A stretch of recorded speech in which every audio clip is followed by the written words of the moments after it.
భారత్ త్వరలోనే ఓ big deal కుదుర్చుకోనున్నట్లు America అధ్యక్షుడు Trump వెల్లడించారు. వైట్ హౌస్ లో బిగ్ బ్యూటిఫుల్ బిల్ పై జరిగిన కార్యక్రమంలో ఆయన ఈ వ్యాఖ్యలు చేశారు.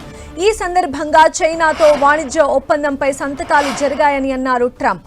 ప్రతి ఒక్కరూ తమతో ఒక ఒప్పందం కుదుర్చుకోవాలని, తమ వాణిజ్య ఒప్పందంలో భాగం కావాలని కోరుకుంటున్నట్లు చెప్పారు. అలాగే త్వరలోనే కొన్ని గొప్ప దేశాలతో ఒప్పందాలు కుదరనున్నాయని స్పష్టం చేశారు. అలాగే భారత్తో అతిపెద్ద డీల్ జరగచ్చు అని ట్రంప్ అన్నారు. అయితే బీజింగ్తో జరిగిన ఒప్పందాలకు సంబంధించిన విషయాలను మాత్రం ఆయన ఎక్కడా చెప్పలేదు. ఇక తాము అన్ని దేశాలతో వాణిజ్య ఒప్పందాలు చేసుకోవాలనుకోవడం లేదని ట్రంప్ స్పష్టం చేశారు. ఏప్రిల్లో ట్రంప్ పలు దేశాలపై టారిఫ్ల మోత మోగించారు. తర్వాత కొన్ని రోజుల పాటు ఈ సుంకాల అమలుకు అమెరికా విరామం ప్రకటించింది. సుంకాల నేపథ్యంలో అగ్రరాజ్యంతో ద్వైపాక్షిక వాణిజ్య ఒప్పందం చేసుకోవాలని భారత్ దృష్టి సారించింది. ఇటీవల ప్రధాని మోదీ అమెరికా పర్యటన సందర్భంగా ఇరు దేశాల మధ్య వాణిజ్య ఒప్పందానికి అడుగులు సైతం పడ్డాయి. పరస్పర ప్రయోజనాలకు అనుగుణంగా ఒప్పందం చేసుకునేలా దేశాధినేతలు అంగీకారం తెలిపారు. ఈ క్రమంలో కేంద్ర వాణిజ్య పరిశ్రమల శాఖ మంత్రి పీయూష్ గోయల్ అమెరికా వాణిజ్య మంత్రి హోవార్డ్ లూట్నిక్తో సమావేశమై చర్చలు జరిపారు.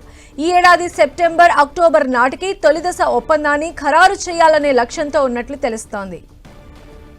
అటు జూలై గడువు సమీపిస్తూ ఉండడంతో ఇండియా, అమెరికా ద్వైపాక్షిక వాణిజ్య ఒప్పందంపై చర్చలకు సమాయత్తమవుతున్నాయి. ఇందులో భాగంగా చర్చలు జరిపేందుకు భారత వాణిజ్య బృందం అమెరికా చేరుకుంది.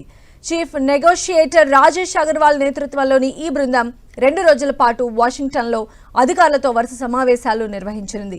జూలై 9 గడువుకు ముందే మధ్యంతర వాణిజ్య ఒప్పందాన్ని కుదుర్చుకోవడానికి ఈ చర్చలు జరగనున్నాయి.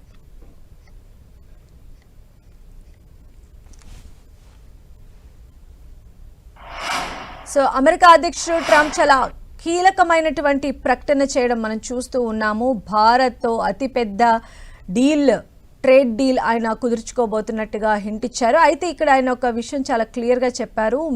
అంటే అన్ని దేశాలతో ఇలాంటి డీల్స్ తాము కోరుకోవడం లేదని ట్రంప్ వ్యాఖ్యానించారు.